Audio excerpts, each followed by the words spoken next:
Ladies and gentlemen in Storyland, welcome Donna Dinges.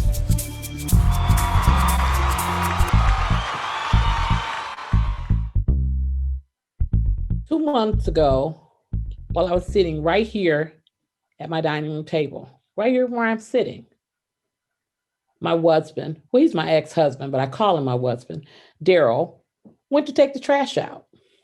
When he came back in, he had a strange look on his face. I said, "What's wrong?" He said, "I saw a flag in the window next door. It said the Invisible Empire." I said, "What is that?" He said, "The Ku Klux Klan." I said, "I know this fool didn't put up a Klan flag in the window." He said, "Take a look." So I went to the window right behind me and I pulled the curtain back. And sure enough, staring back at me was a Ku Klux Klan flag. I couldn't believe it. Well, that isn't true. I could believe it, especially after what happened January 6th in Washington, D.C. at the Capitol with white supremacists trying to pull a coup. I could believe it. What I couldn't believe was that it was happening to me, Donna Dinges. I consider myself a badass, fierce Black woman whose mantra has always been take no prisoners and take even less shit. But here I was staring at a Klan flag. I thought to myself, this isn't 1965. This is 2021. I don't live in rural Mississippi. I live in a predominantly white suburb of one of the blackest cities in America, Detroit. But yet I'm staring at a Klan flag. I was mad as hell. I didn't know what to do. So I did what I usually do when something crazy happens in the Grosse Pointes. I called my friend Greg Donnelly. Greg and I have a running joke. I call him my white male Olivia Pope. You know the show Scandal? Olivia Pope is a fixer. So she helps people get out of situations when they've done dumb shit, and she helps people not do dumb shit. And Greg is my guy who helps me not do dumb shit, like put a beat down on a racist neighbor who puts up a Klan flag in the window, even though he deserved the beat down. Greg said, "Call the police." Now that's the downside to having a cool white friend, because they say call the police like, the police are gonna do stuff. So I said, "Greg, I'm not gonna call the police." He said, "Why not?" I said, "I called the police 30 days ago when I found gasoline in my recycle bin." "Yeah, I called Greg that time too." I said, "Remember that?" Greg said, "Yeah, I remember." So the police come after we find the gasoline, and they immediately start asking me stupid ass questions. How do you think the gas got there? I have no idea how it got there. Do you think it may have fallen into the recycle bin? How would a full can of gasoline fall into the recycle bin, which was adjacent to my house? They said, "Do you have any idea who put it there?" And I said, "I have my suspicions." And they said, "Who do you suspect?" And I said, "The neighbor next door. This guy next door to me is very strange. I've never even seen anyone visit his home, not even a pizza delivery person." So I thought, so I told the police, "I think that this is the person who did this." And I said, "And look in his backyard." So they bend their heads and look around the fence, and there is a gas can in the backyard. Now keep in mind, this is mid-January. It was too cold for anyone to be using gasoline to power a lawnmower or a leaf blower. And there wasn't enough snow on the ground for them to be, anyone to be using gasoline for a snowblower. So it just didn't make sense that there was an open can of gasoline in his backyard. The police thought it was suspicious too, but not suspicious enough for them to do anything. They immediately started telling me how they couldn't do anything. "Well, there's nothing we can do. We can't fingerprint a gas can." And I thought to myself, I spent a lot of time watching Law and Order. I love Lenny Briscoe. His character with the trench coat, Jerry Orbach, the one who played the father in Baby's father in Dirty Dancing, with the trench coat with the collar popped. Old school Lenny Briscoe would have knocked on some doors. But these guys didn't even knock on any doors. They just didn't care. So I just listened to what they had to say, them telling me they couldn't do anything about it. But they did say, "You may want to get some cameras and place them around your house so that you could catch anybody if they come back to put some more gas on your property or worse."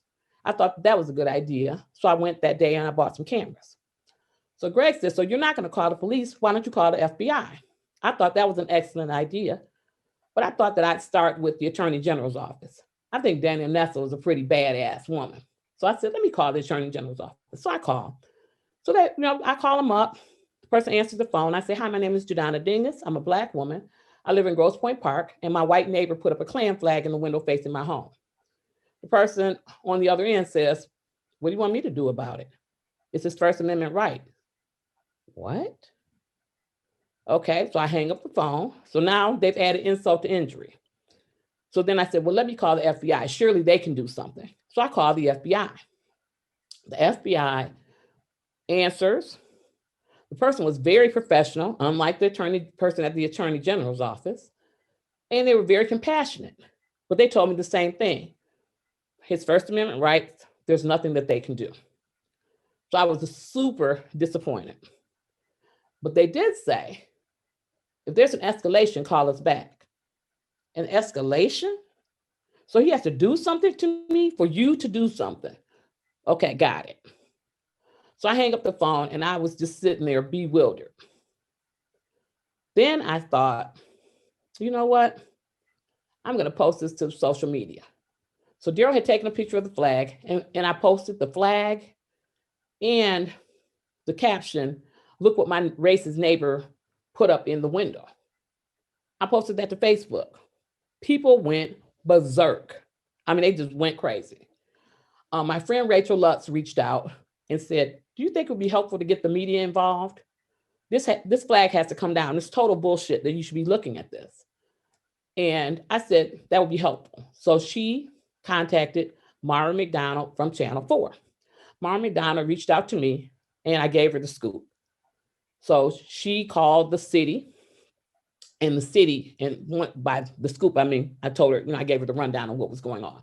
So she called the city, and the city told her that they send some police officers out. So they send 2 detectives to my door, 2 white detectives. That's really the only, color crayons in the box in Grosse Pointe is white. So they send these 2 detectives to my door, and the detectives have been next door, and the neighbor has agreed to take the Klan flag down. So they come over and say, hey, the flag is going to come down. And your neighbor kind of explained why they put it up. And I was waiting for this explanation. They said, well, they put the Klan flag up because they couldn't afford curtains. Okay, I'm sorry, what? You can't afford curtains, but you can afford a Klan flag? And then they went on to say that they asked the neighbor why they didn't come over and ask me to change the angle of the camera if there was an issue. They said, well, we put the flag up to block the camera because we felt like she was looking into our home and looking at our kids while they do their homework. And so I explained to the officers, I wasn't interested in seeing into their raggedy ass house or looking at their raggedy ass kids. Those were my exact words. They, just kept giving me information about why this person chose to put the flag up. They said, oh, he was in very poor taste. No. Ugly curtains are in poor taste. A Klan flag is a damn threat. And the officers were just kind of looking at me. And I thought to myself, if you can't afford curtains, you could put newspaper up in a window. You could put a cardboard box up in the window. You could put a towel up in the window. You could put bed sheets up in the window because we know they had bed sheets because that's the Klan's uniform. But no, they chose to put up the Klan flag. The officers assured me that the flag wouldn't be going back up. And I figured out why they felt comfortable assuring me they wouldn't be going back up because they had gone out and bought this guy curtains with my tax dollars. I said, okay, fine. The flag is down. We're good. We're done. Mara McDonald checked back in and I told her the flag is down. We're good. So I thanked her for helping me. I was very appreciative. And then the next call that came in was from a neighbor and a journalist, who's a journalist. He asked me what was going on with the flag. I told him that the flag had come down and it was resolved. And he said, no, it isn't resolved. We need to address why he felt comfortable putting the flag up in the first place. And I said, you are absolutely right. So he wrote a story. The story went viral. and you hear people talk about stories going viral and what happens with their phones and how many messages are coming in. That's what happened to my phone. I thought my phone was broken. The Grosse Pointe Park city council members started to call. Congresswoman Brenda Lawrence called. Senator Gary Peters tweeted about it. And they were all expressing outrage. How could this be happening in 2021? How could this be happening in Grosse Pointe? So I was getting all these messages. The very next day, I got a call from the mayor of Grosse Pointe Park, the city manager, and the police chief. They all expressed their concern. They all expressed their outrage. They apologized that this had happened to me. And I have to be honest with you, it all seemed very performative. It just wasn't, it didn't seem sincere. My spidey senses were tingling. And then I understood why. The police chief says to me, "Why didn't you call the police when this happened?" So now it's my responsibility.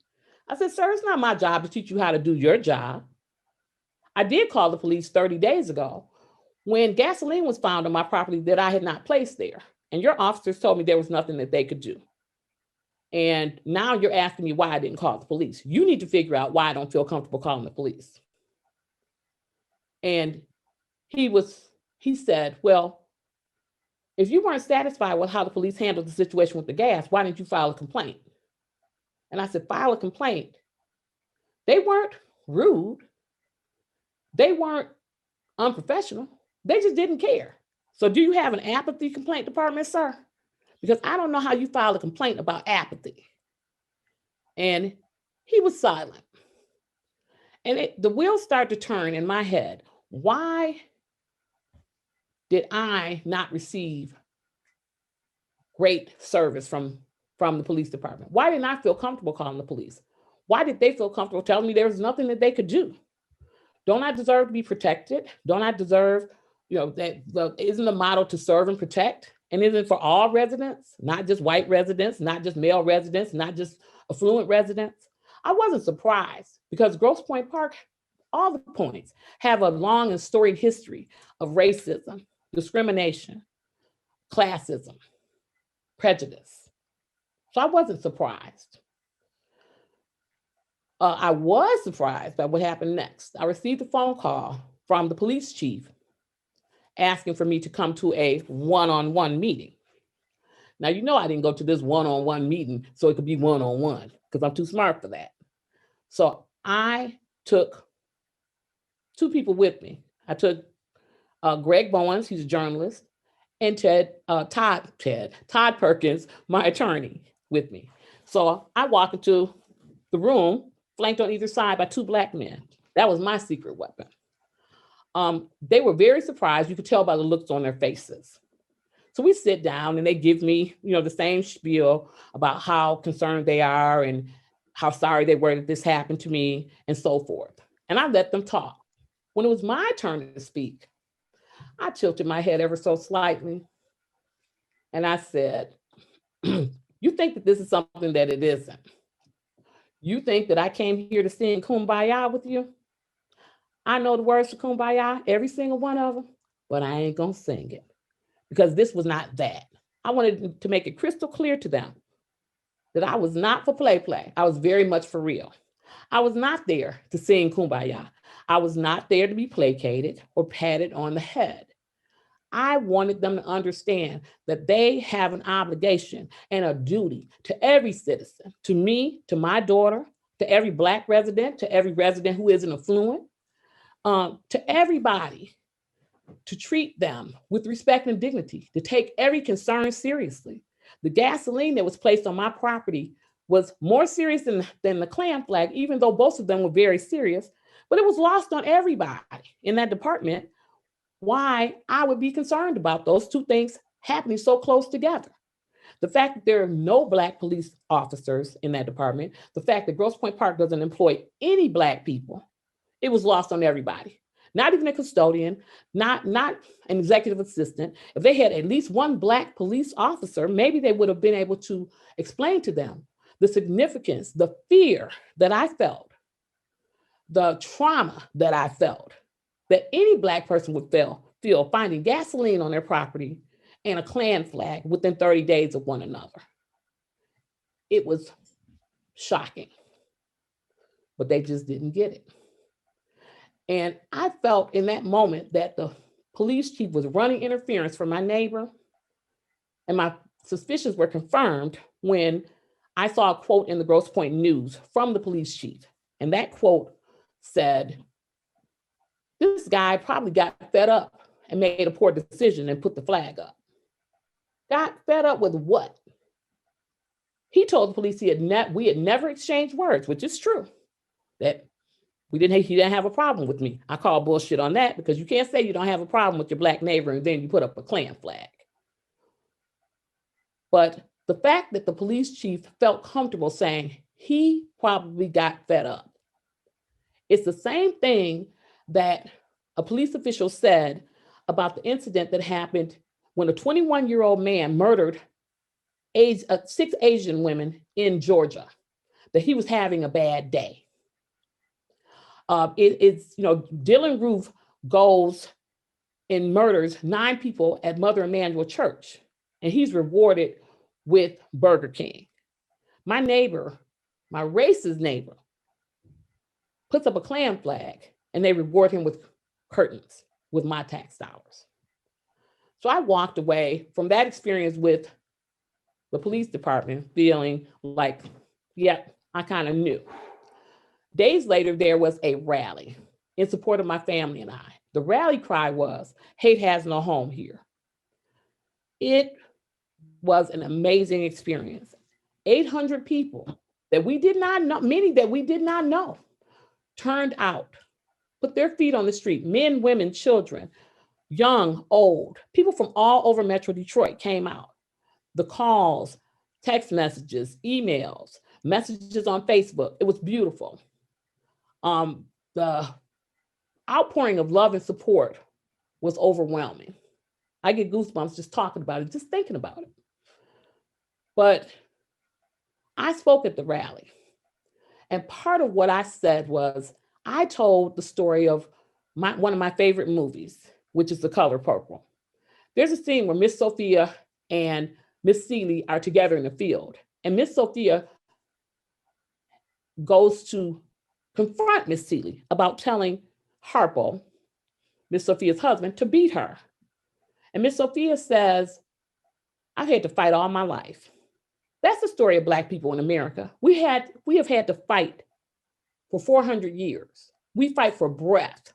We fight for equality. We fight for justice. We fight for our humanity every day. We've been in an abusive relationship with America for 400 years. And when we bring it up, we're gaslit. We're told we haven't seen what we've seen, we haven't heard what we've clearly heard, and we haven't experienced what we've experienced, even when we have the PTSD and bullet holes to prove it. So when I think back to the police chief saying, my neighbor probably got fed up, when I think back to that police official saying in Georgia, that young man was probably having a bad day, what about the 400 years of bad days that Black people have had in this country, that Black women have had, that Black children have had? What about the bad day that this 13-year-old boy who was killed by Chicago police the other day, what about the bad days that his mother's going to have, his father's going to have, his son who's going to grow up without a father? What about their bad days? What about my bad days? What about my daughter's bad days? Our angst, our anxiety, our fear, our depression.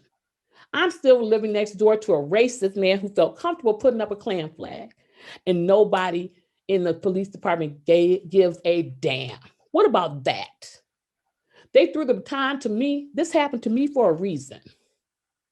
This happened to me for a reason. I don't say, why did this happen to me? Why not me? They threw the baton to me, to the loudmouth girl from 48235, and I caught it. And I'm going to run like hell with that baton. Okay, because I'm not the first person that this happened to, and I won't be the last. But I tell you one thing, I'm going to fight like hell to make sure that this doesn't happen to anybody else. And if it does happen to somebody else, I'm going to be standing by their side because that's what Black women have done throughout history. We stand up and fight. We fight for ourselves and we fight for others. And I'm going to fight for me and mine, and I'm going to fight for you and yours too. Thank you.